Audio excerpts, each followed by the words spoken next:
बिस्मिल्लाहिर्रहमानिर्रहीम। अस्सलाम वालेकुम डियर स्टूडेंट। सफेद जी के एकेडमी के यूट्यूब चैनल के साथ तमाम तुल्बा को खुशामदीद कहते हैं। जी जनाब, पीपीएससी की जानिब से एडवर्टाइजमेंट नंबर 24 आ चुकी है यहाँ पर।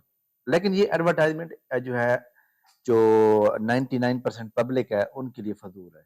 उसकी वजह ये है कि इस एडवर्टाइजमेंट के अंदर एक डेटाबेस एडमिनिस्ट्रेटर की एक सीट है जिसमें कंप्यूटर वाले लोग अप्लाई कर सकते हैं, और एक सीट है, 7 सीटें हैं इलेक्ट्रिक सब इंस्पेक्टर की, जो डिप्लोमे वाले कर सकते हैं।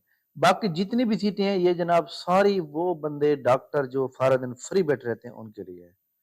तो अब तो मैं भी सोच रहा हूँ कि जनाब इससे बेहतर ये है कि हम कुछ एमबीबीएस डॉक्टर की जो डिग्री हमारे पास होनी चाहिए थी। इसके अंदर जितने भी पोस्टें आती हैं डॉक्टर की, ये जनाब याद रखिएगा कि इसमें इतनी सीटें होती हैं कि उतने बंदे ही अप्लाई नहीं करते। बहरहाल ये काफ़ी पोस्टें हैं और यहाँ पे उन्होंने ये रेगुलर बेस पे जो है एडवर्टाइजमेंट की है। खैर, इस एडवर्टाइजमेंट का कोई फ़ायदा नहीं है। इस वीडियो को लाइक कर लें, चैनल के ऊपर चैनल को सब्सक्राइब कर लें।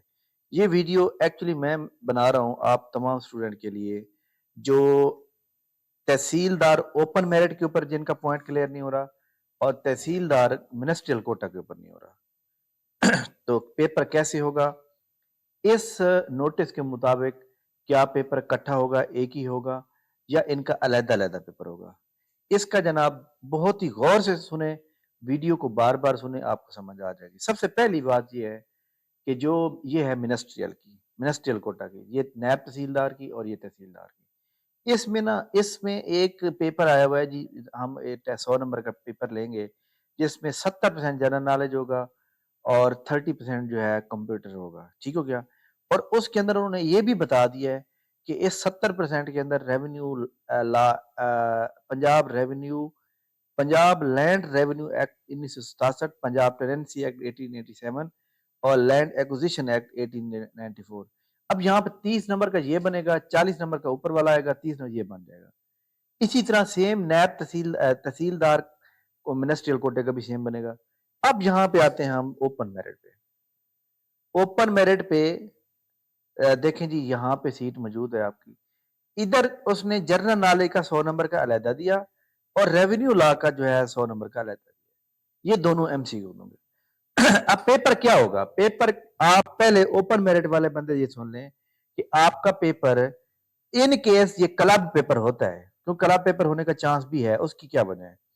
अगर पेपर क्लब हुआ तो फिर क्या होगा कि 50 नंबर के ये वाले ला आएंगे और जनाब वाला बाकी ये जी के आएगा 50 का। या ये भी हो सकता है कि जनरल नॉलेज का 60 नंबर आ जाए और ये रेवेन्यू लॉ एक्ट जो है ये 40 का, ये वो अमेंडमेंट कर दें। ठीक है?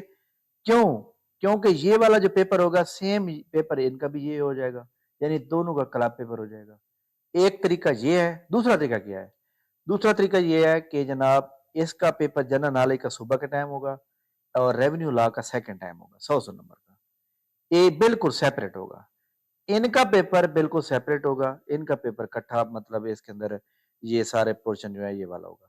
जो लोग इसमें से 40 नंबर ले लेते हैं, 40 इसमें से ले लेते हैं, वो पास हो जाएंगे। वो अगले राउंड के लिए क्वालिफाई कर जाएंगे, ऐसे कंपटीशन के लिए, उर्दू ऐसे और इंग्लिश ऐसे के लिए क्वालिफाई कर जाएंगे। अब आपने टोटल जो नंबर लेने हैं ये आपके हैं टोटल 400। 400 में से अगर आपके 200 नंबर होंगे तो तब आपको इंटरव्यू कॉल आएगी, अदरवाइज आपको नहीं आएगी। अगर आपके 199 नंबर आ जाते हैं टोटल, तो लिहाजा इनको जस्ट पास नहीं करना, नंबर मेरिट भी बनाना है।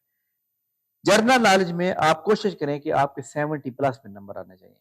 ठीक है? लैंड एक्विजिशन एक्ट में भी आने चाहिए। अच्छा, एक बात बड़ी इंपॉर्टेंट है, मैं अपने एक्सपीरियंस के मुताबिक बताऊं कि पीपीएससी क्या करेगा।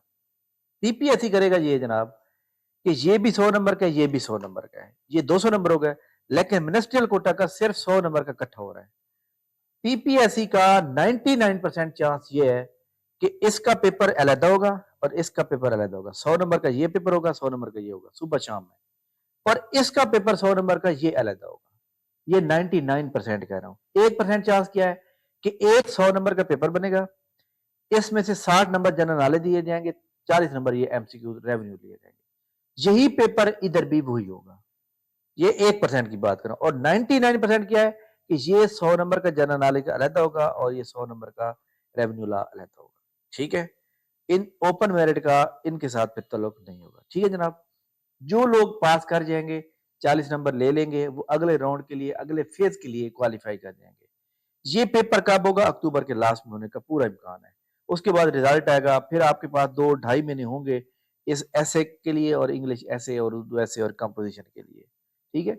तो बहरहाल जनाब, ये बहुत ही बड़ी अपॉर्चुनिटी है आप तमाम स्टूडेंट के लिए, आप इसको अवेल करें कि आपका जो है समझ लें कि पहले ये वाला पोर्शन आपका पास हो जाएगा, उसके बाद अगले पोर्शन के लिए आपको कॉल किया जाएगा। ठीक है? तो इंशाल्लाह ताला जनाब हमारी मुलाकात जो है नेक्स्ट वीडियो में होगी, तब तक के लिए हमें इजाज़त दीजिए और आपका कोई पॉइंट अभी भी क्लियर नहीं हो तो आप पूछ सकते हैं, ठीक है? बाकी पीपीएससी की जितनी भी अपडेट्स होंगी वो इंशाल्लाह ताला शाम की वीडियो में आपके साथ डिस्कस करेंगे। शाम का जो व्लॉग बनाएँगे उसी के अंदर जनाब आपको बताएँगे, ठीक है? थैंक यू वेरी मच, बहुत-बहुत शुक्रिया। इंशाल्लाह हमारी मुलाकात नेक्स्ट वीडियो में होगी, तब तक के लिए हमें इजाज़त दीजिए। अल्लाह हाफ़िज़।